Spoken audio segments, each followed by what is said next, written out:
I thought I'd do a video to illustrate the benefits of the ancient path seminars, how that form of inner healing works, through an analogy. Now we know that all analogies limp. This is an analogy that seems to work a little better perhaps than others. We've heard Craig Hill talk about a virus in the heart, usually deposited in early childhood. We've also heard him talk about when your heart is open as a child and somebody offends you, perhaps by some not well thought out action, and pours acid on your heart, so your heart is wounded in that way. This is a different analogy, a different approach. The approach here is the 4 kinds of love. And the reason we're looking at the Greek words for love is because they make distinctions between different kinds of love, subtle distinctions that we could do in English, but it would take adjectives and descriptions. And evidently the Greeks had thought this through. And because the New Testament is written in Greek, and the Septuagint, and that version of the Old Testament is written in Greek, it's a fair approach for distinguishing different kinds of love and how internal woundedness can affect how we receive love and how we give it. So here's the example. The words for love here, and just as one little explanation of these circumstances, today is Christmas Eve, and it seems a fitting day for doing this video because it's an illustration of when God's infinite love, his agape love, which is without condition, came to earth to save man. And it's also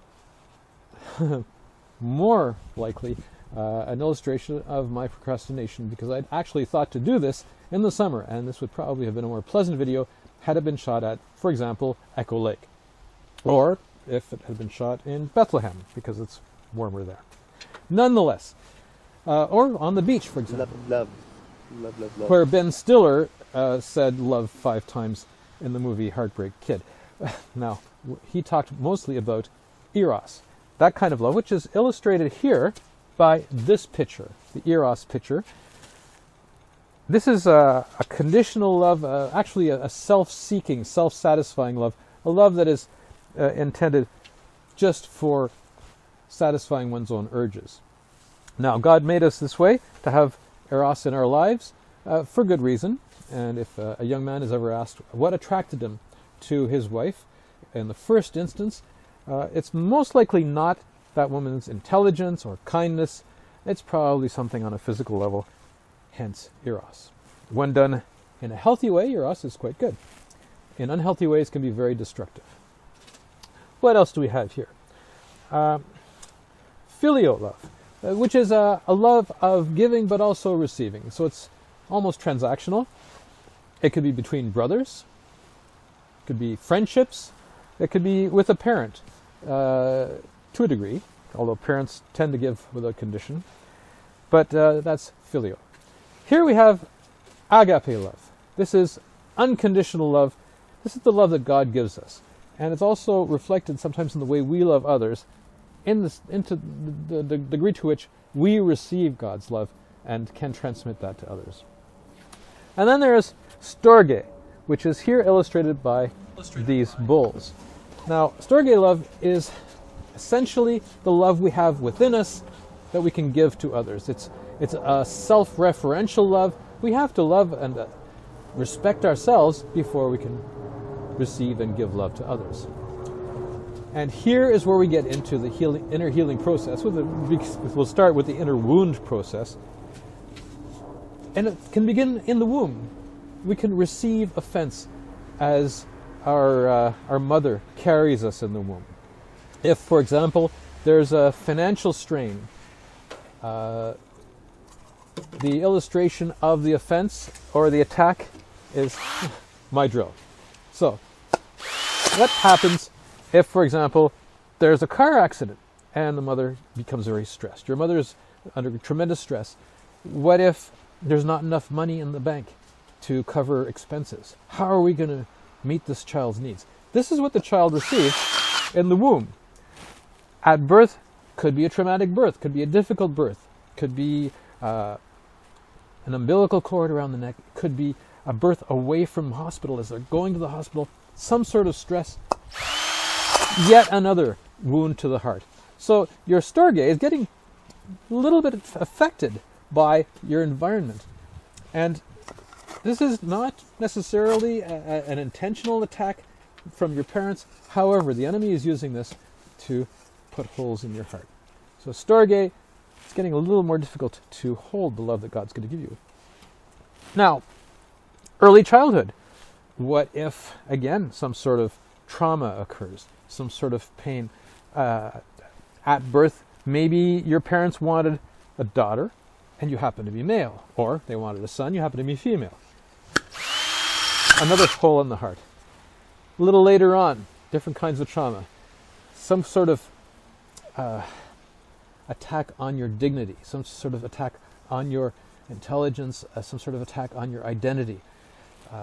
Instead of saying, son, you shouldn't tell lies, you should tell the truth, they might say, you are a liar. So now you have a label on you that really is not your identity.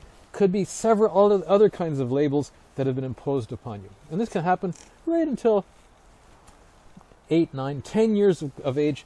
Now you got a lot of holes there. And the analogy is not limping so much when you think about what storge is supposed to do for you. It's supposed to hold the love that's received from others, and it's supposed to be able to transmit that love. But what happens when you've been told you're the wrong sex?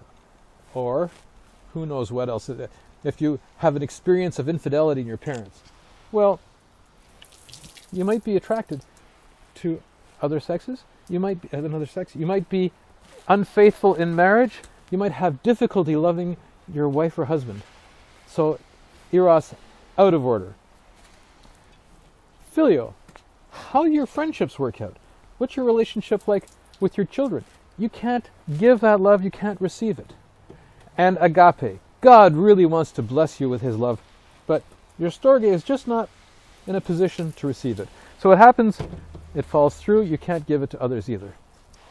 The process in the Ancient Path seminars is to identify whatever's caused those wounds, to renounce them, to forgive the source, usually a parent, oftentimes somebody else in your early childhood, sometimes just an experience. Where did that come from? Did a doctor say you were unhealthy and then you had that shadow over you for the rest of your life?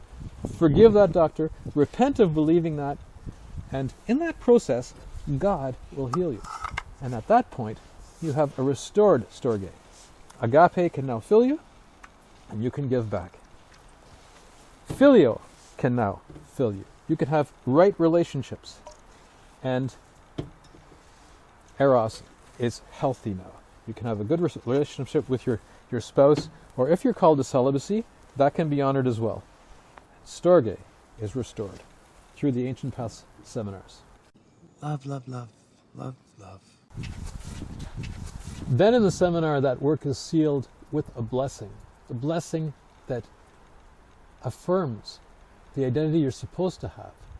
You are a truth teller. You are a child of God. You are loved by God. You are loved by others. You are welcome. You are worthy. You are valuable. You are important to people. You are important to God. All of the things that were cursing you are undone in the blessing. And that work is sealed, and you are free.